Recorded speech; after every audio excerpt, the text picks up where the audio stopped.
ಸಮಸ್ತ ಎಲ್ಲ ನನ್ನ ಕನ್ನಡ ಬಂಧುಗಳಿಗೆ ಕನ್ನಡಿಗರ ಸ್ವಾಭಿಮಾನದ ಪಕ್ಷ ಕನ್ನಡ ದೇಶದ ಪಕ್ಷದ ವತಿಯಿಂದ ಶರಣಾರ್ಥಿಗಳು.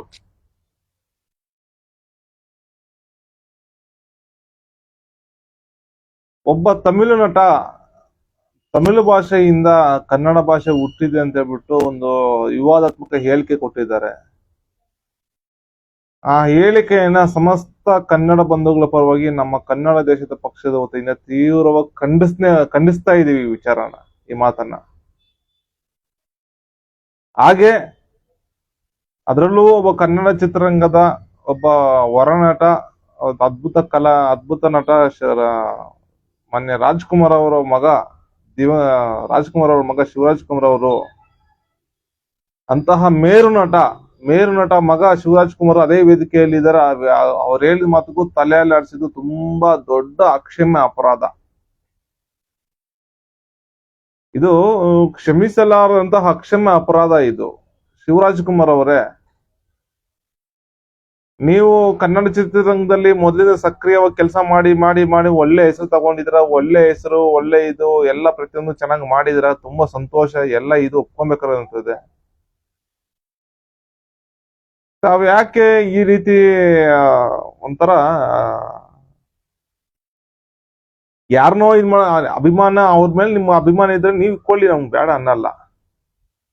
ಹಂಗಂತೇಳ್ಬಿಟ್ಟು ಅಲ್ಲಿ ಹೋಗ್ಬಿಟ್ಟು ಅಂತ ಕಡೆ ಹೋಗ್ಬಿಟ್ಟು ಕನ್ನಡಿಗರನ್ನ ಪ್ರತಿನಿಧಿ ಕನ್ನಡಿಗರ ಪರವಾಗಿ, ಕನ್ನಡ ದೇಶದ ಪರವಾಗಿ ಅಲ್ಲೋಗಿ ಪ್ರತಿನಿಧಿಯಾಗಿ ತರ ಹೋಗಿ, ನೀವು ಅತಿಥಿ ತರ ಹೋಗಿ ಕನ್ನಡ ಧರ್ಮಕ್ಕೆ, ಕನ್ನಡಕ್ಕೆ ಅವಮಾನ, ಕನ್ನಡಕ್ಕೆ ಅವಮಾನ ಆಗ್ತಿದ್ರು ಅಂತಹ ತುಚ್ಛವಾದ ಹೇಳಿಕೆ, ಅಂತ ಹೀನಾಯವಾದ ಹೇಳಿಕೆ ಕೊಡ್ತಿದ್ರು. ತಾವು ಅದನ್ನ ತಲೆಯಲ್ಲಿ ಆಡಿಸಿದ್ರಲ್ಲ, ಇದು ಅತ್ಯಂತ ಅಕ್ಷಮ್ಯ ಅಪರಾಧ ಮತ್ತು ಖಂಡನೀಯವಾದ. ಇದು ಈ ಕೂಡಲೇ ನೀವು ಇದ್ರ ಬಗ್ಗೆ ನಂಗೇನು ಗೊತ್ತಿಲ್ಲ, ನಾನೇನ್ ನೋಡಿಲ್ಲ ಅಂತ ಹೇಳೋಕೆ ಸಮಜಾಯಿಸಿ ಕೊಟ್ರೆ ಆಗಲ್ಲ. ಇದು ನೀವು ಕ್ಷಮೆ ಕೇಳ್ಬೇಕು. ಸಮಸ್ತ ಕನ್ನಡ ಬಂಧುಗಳಿಗೆ ಕ್ಷಮೆ ಕೇಳ್ಬೇಕು. ಈ ವಿಚಾರ ಸಂಬಂಧಪಟ್ಟಂಗೆ ಕ್ಷಮೆ ಕೇಳ್ಬಿಟ್ಟು, ಅದೇ ರೀತಿ ಆ ಹುಚ್ಚಾಟದ ಹೇಳಿಕೆ ಏನ್ ಕೊಟ್ಟಿದ್ರಲ್ಲ ಅವ್ರು ಯಾರು ಕಮಲ್ ಹಾಸನ್ ಅವರು, ಅವ್ರಿಗೂ ಹೇಳ್ಬೇಕು ಇದು ಅಕ್ಷಮ್ಯ ಅಪರಾಧ. ಇದು ಇಂಥ ಹೇಳಿಕೆಗಳು ಕೊಡಬಾರದು.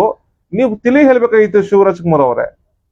ನಮ್ಮ ಕನ್ನಡ ಕನ್ನಡದಿಂದ ತಮಿಳು ಹುಟ್ಟಿರೋದು, ಕನ್ನಡ ಭಾಷೆಯಿಂದ ತೆಲುಗು ಹುಟ್ಟಿರೋದು, ಕನ್ನಡ ಭಾಷೆಯಿಂದ ತಮಿಳು ಮಲಯಾಳ ಹುಟ್ಟಿರೋದು. ಅವತ್ತು ತಿಳಿ ಹೇಳ್ಬೇಕಾಗಿತ್ತು ನೀವು. ಕನ್ನಡ ಭಾಷೆ, ನಮ್ಮ ಕನ್ನಡ ಧರ್ಮಕ್ಕೆ ಲಕ್ಷಾಂತರ ವರ್ಷಗಳ ಇತಿಹಾಸ ಇದೆ. ತಮಿಳು ಭಾಷೆಗಿನ 1000 ವರ್ಷ ಮೊದಲು ಹುಟ್ಟಿರೋದೆ ನಮ್ಮ ಕನ್ನಡ ಧರ್ಮದ ಭಾಷೆ ಕನ್ನಡ. ಅದಕ್ಕೆ ನಮ್ಮ ಕನ್ನಡ ಭಾಷೆಯನ್ನ ವಿಶ್ವಲಿಪಿಗಳ ರಾಣಿ ಅಂತ ಕರೀತಾರೆ. ಇದನ್ನ ಅರ್ಥ ಮಾಡ್ಕೊಬೇಕು. ಎಲ್ಲೇ ಹೋದ್ರು, ಏನೇ ಹೋದ್ರು ಈ ತರ ವಿಚಾರಗಳು ಬಂದಾಗ ತಕ್ಷಣ ತಿಳಿ ಹೇಳಿ ಅದನ್ನ ತಪ್ಪನ್ನು ಸರಿ ಮಾಡ್ಬೇಕು. ನೀವು ಈ ಕೂಡಲೇ ನೀವು ಕ್ಷಮೆ ಕೇಳಿ ಶಿವರಾಜ್ ಕುಮಾರ್ ಅವರೇ, ನೀವು ಕ್ಷಮೆ ಕೇಳಿ. ಸಮಸ್ತ ಕನ್ನಡ ಬಂಧುಗಳು ಕ್ಷಮೆ ಕೇಳಿ. ಹಾಗೂ ಅದೇ ಆ ಹುಚ್ಚ ನಟ ಏನು ಅಂತಾರಲ್ಲ ಕಮಲ್ ಹಾಸನ್, ಅವ್ರಿಗೂ ಕ್ಷಮೆ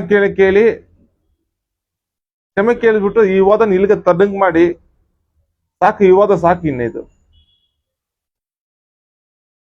ನೀವು ಆ ರೀತಿ ಕ್ಷಮೆ ಕೇಳಿಸಿರೋ ಅವ್ರ ಕೈಲಿ ಅಂತ ಅನ್ಕೊಂಡಿದೀವಿ. ಯಾಕಂದ್ರೆ ನೀವ್ ಇರ್ಬೇಕಾದ್ರೆ ಹಾಕಿದೆ. ಯಾಕಂದ್ರೆ ಅದ್ರ ಸಂಪೂರ್ಣ ಹೊಣೆ ನೀವು ಹೊರಬೇಕಾಗುತ್ತೆ. ಅವ್ರ ಹೇಳಿಕೆ ಕೊಟ್ಟಿರೋದು ಎಷ್ಟು ತಪ್ಪಿದೆಯೋ, ನೀವು ಅಲ್ಲಿ ಇತ್ಕೊಂಡು ಅವ್ರ ರೀತಿ ಹೇಳಿಕೆ ಕೊಡ್ಬೇಕಾದ್ರು ನೀವು ಅಲ್ಲಿ ಕೂತ್ಕೊಂಡು ತಲೆ ಅಲ್ಲಾಡಿಸೋದು ಅಷ್ಟೇ ತಪ್ಪು ನಿಮ್ದೂ ಇದೆ. ಅದಕ್ಕೆ ನೀವು ಕ್ಷಮೆ ಕೇಳಿ, ಅವ್ರ ಕೈಲೂ ಕ್ಷಮೆ ಕೇಳಿಸಿ. ಇದು ಕ್ಷಮಿಸಲಾರಂತ ಅಕ್ಷಮ ಅಪರಾಧಗಳು.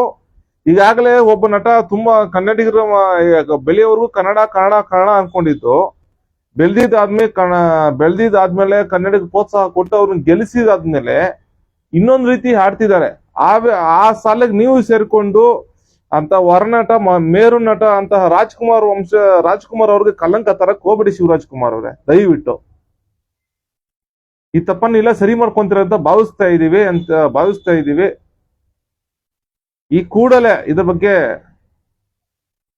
ವಿಚಾರ ಮಾಡಿ ಸಮಸ್ತ ಕನ್ನಡ ಬಂದ ಪರವಾಗಿ ನಾವು ಆಗ್ರಹ ಮಾಡ್ತಾ ಇದ್ದೀವಿ.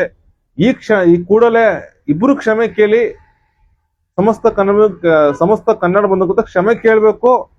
ಇನ್ನೊಮ್ಮೆ ಈ ರೀತಿ ಯಾವುದೇ ಕಾರಣಕ್ಕೂ ಇಂತಹ ಘಟನೆಗಳು ನಡೆಯಕ್ ಬಿಡಬಾರ್ದು. ನಿಮಗೆ ನೀವು ಎಲ್ಲೇ ಹೋದ್ರು ಯಾವುದೇ ಕಾರ್ಯಕ್ರಮಕ್ಕೂ ಹೊರಗಡೆ ಆಗಿರ್ಬೋದು ಅಥವಾ ಪರಭಾಷೆಗೆ ಜನ ಮೆಚ್ಚಕ್ಕೋಸ್ಕರ ಈ ರೀತಿ ಆಟಗಳು ಆಡಬಾರದು, ಈ ರೀತಿ ನಡಿ ಇರಬಾರ್ದು ಬಿಟ್ಟು ಸಮಸ್ತ ಕನ್ನಡ ಬಂಧುಗಳ ಪರವಾಗಿ ನಮ್ಗೆ ಒತ್ತಾಯ ಮಾಡ್ತಾ ಇದೀವಿ. ಜೈ ಕನ್ನಡಾಂಬೆ, ಜೈ ಕನ್ನಡ ಧರ್ಮ, ಜೈ ಕನ್ನಡ ದೇಶ. ಶರಣ ಶರಣಾರ್ಥಿಗಳು.